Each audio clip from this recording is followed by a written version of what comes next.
welcome guys. So this is the beginning. I just arrived at the parking lot just outside of the Chilliwack Heritage Park area for the mud off-road racing event that's going on here.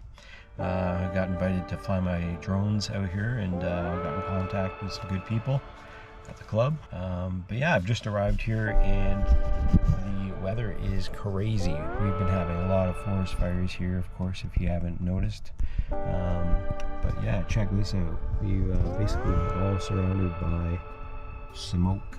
I don't know if you can see that clearly in the camera, but when I'm flying later on today, you'll definitely see it.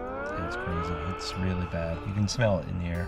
But yeah, that's all I got to say right now. We're going to be doing some of this vlogging along as I go with lots of flight footage hopefully.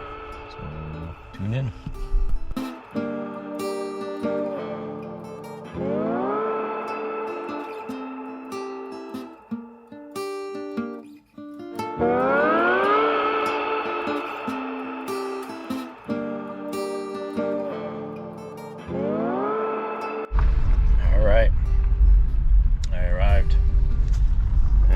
Looks like there's a bunch of campers here for sure. They came in all yesterday.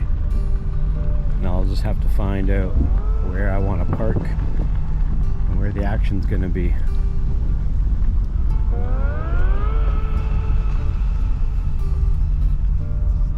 Oh, we'll see you soon.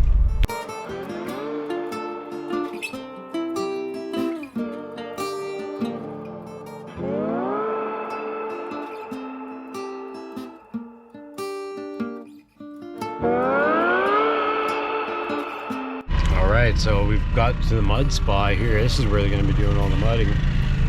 Looks pretty badass. Everyone's ripping around.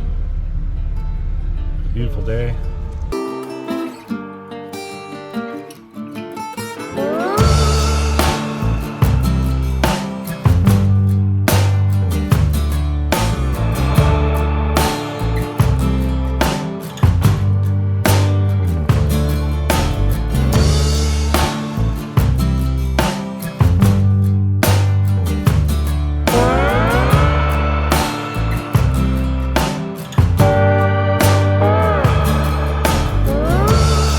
I was just the first son to carry the burden. I was barely a person. My folks were young but committed to keep up their end of the bargain, protect me from harm and grow a garden. I was loved, I was fed, might sleep through the night. I was taught how to talk and how to read you from left to right. I learned to argue and fight from a distance where my vulnerability gets no recognition. And by the time I was 11, I was already defensive, an extension of environment and reinforced messages. Preemptively believed eventually I'll be a failure to my family and friendships. And when you mix it and blend it with contemporary pressures of adolescence, emphasis on the consensus of a book full of portraits, but didn't consider that we've been sketching stick figures underneath bigger pictures.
and on and on and on and on and on and on and on and on and on.